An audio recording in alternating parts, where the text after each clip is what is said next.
This is my beautiful girlfriend, Tori. This is my beautiful girlfriend, Saba. No, don't touch me, I'm cold! We are in the van, as you can tell. If you don't know or you're new to my channel, I live in my van most of the time in the United States, but in this video I was in Mexico, in Guadalajara, visiting Tori's family. Mi familia. So basically what happened was after Tulum, Tori and I went to Guadalajara, and she has a bunch of family there. There's, like, who is there? I have aunts, uncles, cousins, little babies, Little friends babies. of family. Paulo. Paulo is Faye, her cousin's little baby, and he was so cute. We played with him so much. I think he was almost a year old in the time frame we were in Guadalajara. He is my favorite little human in the whole world. Yeah. Paulo, what do you want to say to the world? What do you want to say? Say something. You. Yeah. What else?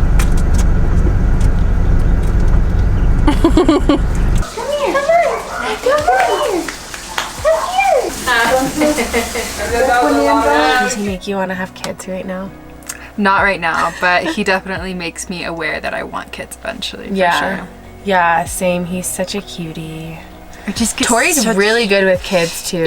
Like, so I cute. feel like around Paulo, you just really adopted such a motherly, maternal energy. No, thank you. Yeah, and you like helped him or try to get him to walk, and you would always be holding him and always helping your cousin Faye out, and it was just so cute. I loved it. I really want kids also, but not anytime soon. Yeah, me either. Like, definitely not until I'm like You also 30. have very maternal instincts. I feel like you're good with children too. Yeah, I've always known that I want to have kids, or at least I've always thought that I've wanted to, but you know. Yeah. Personally, I would love to adopt. I don't know how I got on this subject, but I would love to adopt I'd love to too. adopt because there's already so many children in the world who need homes, and I think it's just important that we give them an opportunity to have a loving family. I totally agree.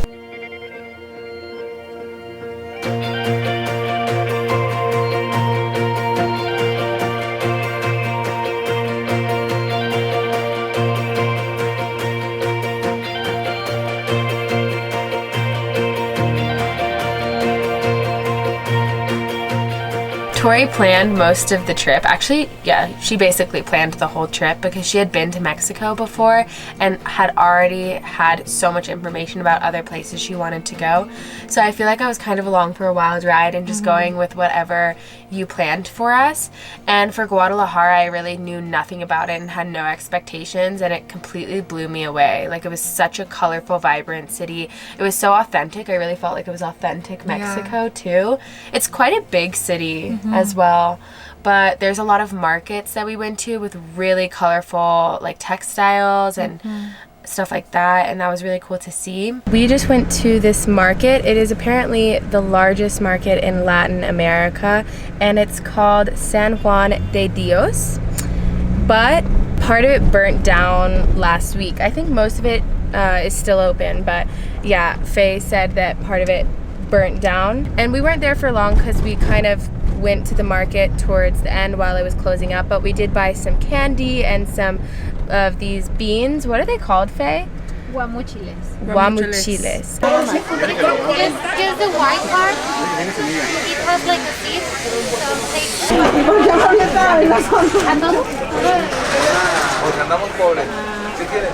It doesn't have that much flavor. Yeah. And we bought some like fruit and like stuff. guabana? Stuff that we haven't tried and we don't see in the States. Nanches. And Nanches. But for now, we are going to head to Tori's aunt's house. Her name is Aunt Esther. Yeah. And I'm learning so many new names this trip. And she's gonna make us vegan enchiladas for dinner. Tori's Aunt Esther was such a sweet lady. Like, from the second we landed in Guadalajara, she had already had an entire meal and platter made for us. She had like juice and just like a whole veggie bowl, and she was really good at making vegan food too. Yeah, she used to be vegetarian, Oh, so that's really? how she Yeah. knows how to cook vegan. She's really incredible. She's such an angelic woman, like so soft-spoken and gentle and kind and sharing and Yeah, and very like open and bubbly and spiritual. It was really nice because her whole family would eat vegan with us a lot, I feel absolutely. like. They're so respectful. Yeah, they were just so hospitable and respectful. We had a lot of dinners with your family, Lots I of feel dinners like. with my family. Lots of tacos and enchiladas and Yeah. soups. And everybody was so hospitable. I think that must just be a cultural thing. It Or do you is, think it's yeah. just your family? I think it's a cultural thing to be extremely hospitable and respectful. Like they kind of grow up knowing that that's what you should do. But I also think my family is exceptionally kind.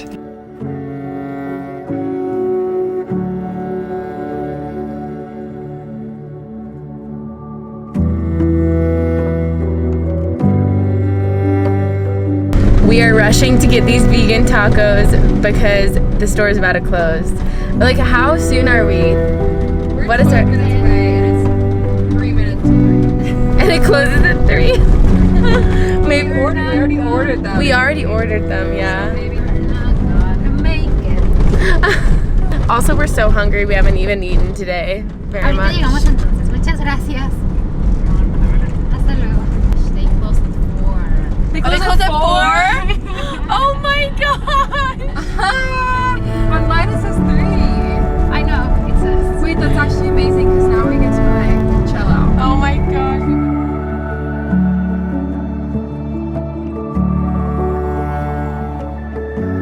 Tori found this amazing vegan food truck and we got 6 tacos for $11 US or 11 pesos, which is $3. Yeah, it comes out to $3 US. You're right. 60 pesos, which equals out to like $3.50 or something like that. We also got these drinks. They're like coconut drinks and we had them at the market yesterday. Alright, let's try these tacos. Cheers.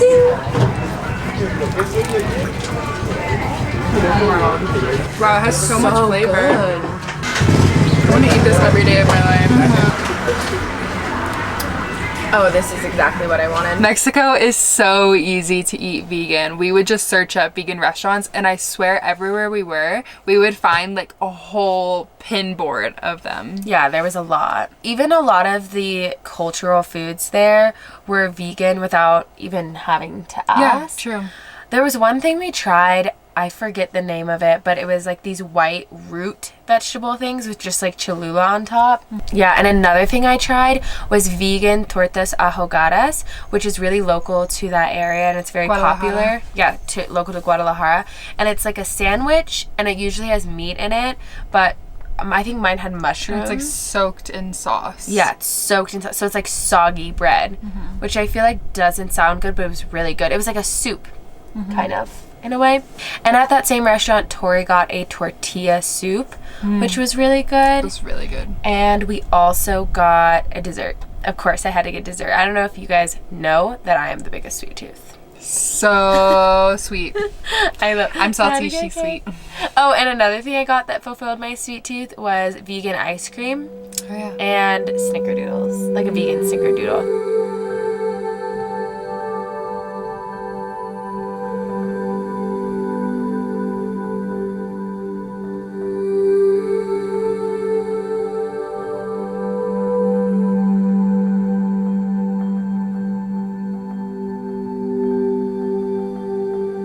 Since Tori and I travel full time, we find alternative ways to make money.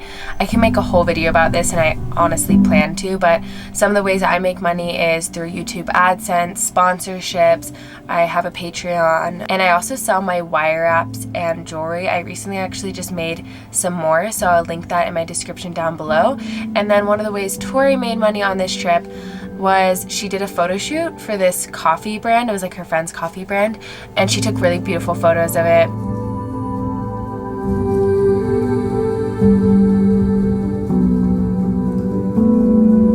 I'm doing a brand photo shoot for an eco-friendly coffee brand that my friend's parents own, and I'm taking pictures for them.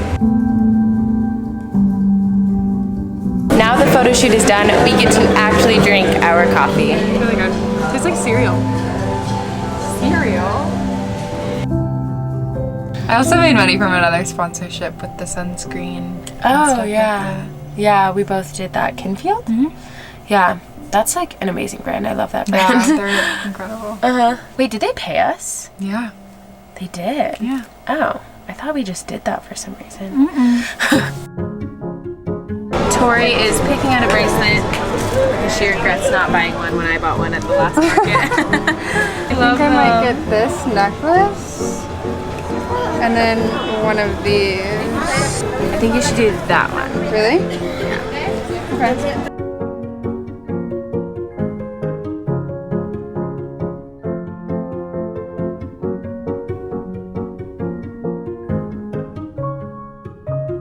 We are walking down the streets of Tlaquepaque. I really love it. There's a bunch of little markets. It's so colorful. It's so colorful. Yeah, it's a really pretty area of the city. And I got a new ring.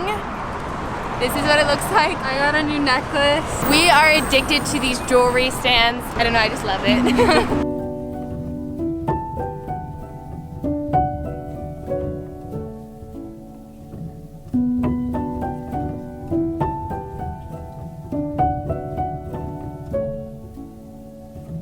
I ordered a lemonade. It has tons of oranges and cucumbers on the side. Let's try it. It's definitely very different than a lemonade in the States, but it's like sparkling water with lemon in it. Spices like tamarito. Gracias. 200, 300, 400. Sarah and I just stumbled upon this little store that had bracelets, rainbow bracelets with letters on them. And I got an S and she got a T.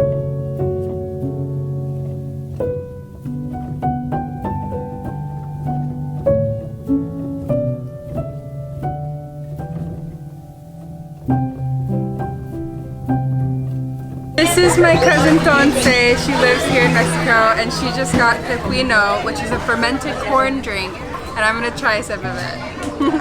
It's delicious, very refreshing. And it has lemon ice cream, so it makes it more, a little bit like more sour and refreshing, so I don't know if you like it. It's good.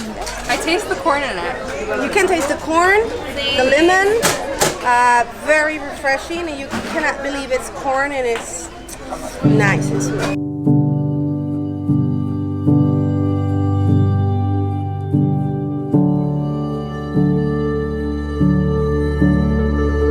We are in Chapala. It is a little town by the lake, and it is so beautiful. There's markets and food, but a very negative series of events just happened to us.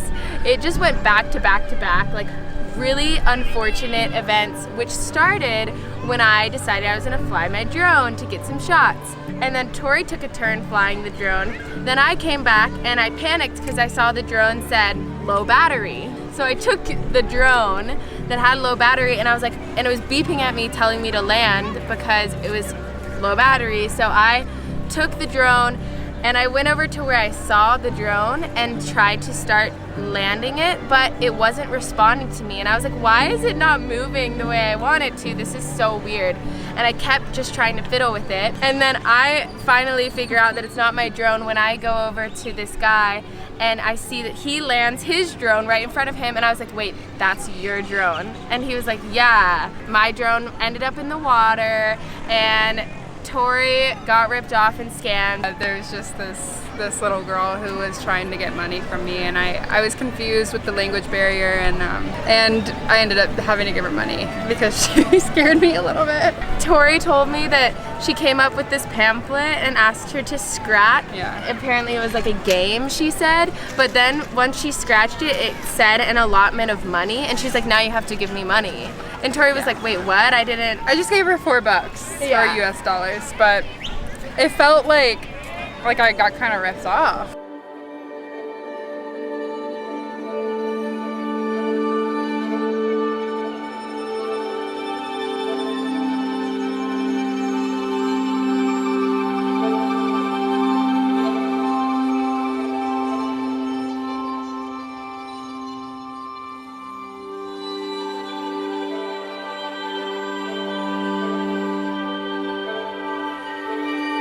So one of the last days we were in Guadalajara, we went with Tori's cousin Tonce or Toncetil to a tequila tour.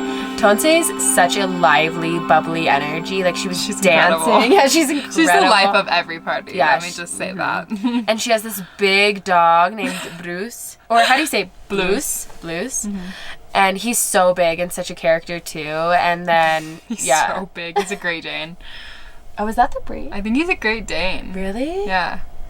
I don't think so. Is he a King Corso? Yeah, I thought it was something like that. But yeah, she has this big dog and she's such a dog lady and she's so bubbly in the life of the party. And she brought us on a tequila tour in Tequila Town. And that was quite the experience. Honestly, neither of us are like big drinkers. Yeah, not at all. Ever since Mexico too, like we have only had one drink and we're kind of having like a sober summer experience. Even on the tequila tour though, I think they only gave us like 2 shots total. Yeah, but we also had that one drink, like the Oh, yeah, we Paloma did. type grapefruit drink. That was a fun experience.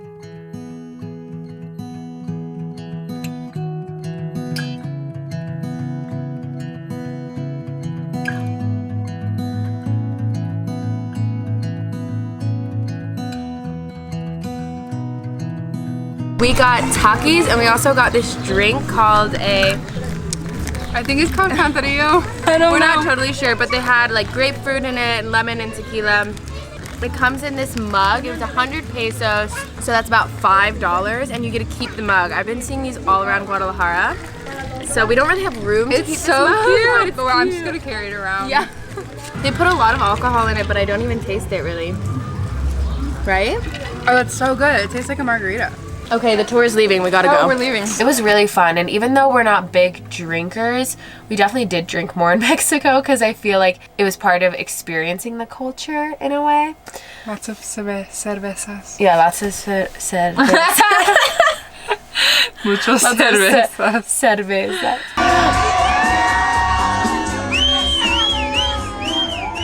We are at a tequila tour. This is Toncetil. Hi. Gerardo.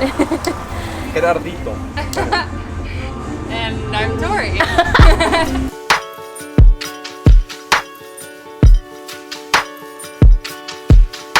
We're taking a tour in Tequila Town. We're going to visit a tequila factory and learn about the process of the tequila.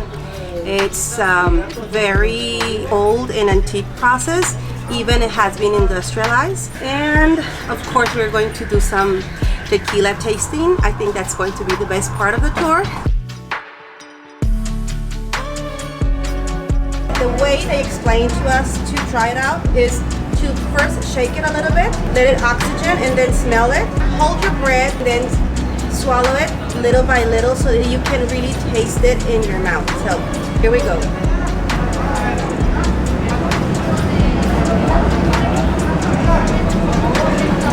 Nice.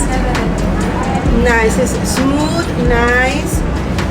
But also, I feel like the tequila tour was fun, not because of the drinking and the partying, but because I had no idea how tequila was made before then. Yeah, and it's just so interesting to learn how things are made, like in general. Because so often we just consume things without realizing the process behind it, and that goes for food and clothes and So alcohol. much thought goes into it. Yeah, there's a lot. It's almost like a religion. Like we actually prayed to the tequila. Yeah. Por ellos, por la madre de ellos, que los hizo tan bellos, para acostarnos con ellos, ¡Salud! Yeah, we just got to see everything about the entire process. I actually drew, like, in my watercolor journal, Yeah, you did. the process. Let's see what it says in It's here. after that. Oh, yeah, you're right. This was after Tulum. Tequila tour. So I drew the drinks we had and also the agave plantations, which were really cool to see. Yeah. And the first step is harvesting. So you remove the leaves and you reveal and harvest the piña, and it looks like a pineapple. And they just had them in big piles right outside of the facility.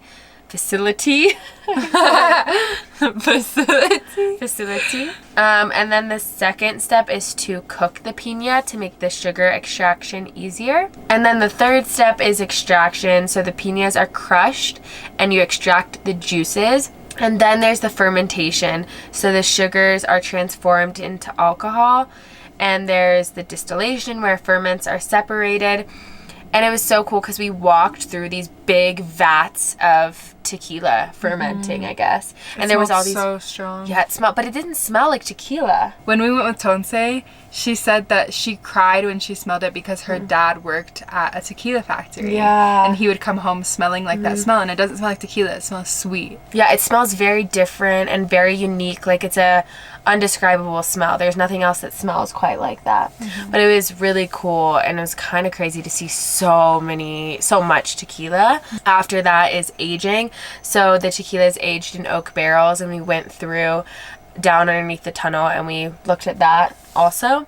And then the last part is bottling it. We didn't understand a lot of it because the tour guide was speaking in Spanish, but Tonse actually just translated everything for us, so we kind of got the gist of it. It was amazing. Thank you, Tonse. Thank you, Tonse. We love you. So that I don't know what to say. So that's the end of the trip. After this video, we went to Oaxaca City, which was such a great experience. So if you enjoyed this video, please like and subscribe because that next video will be up in a week on Sunday. So yeah, bye. Bye.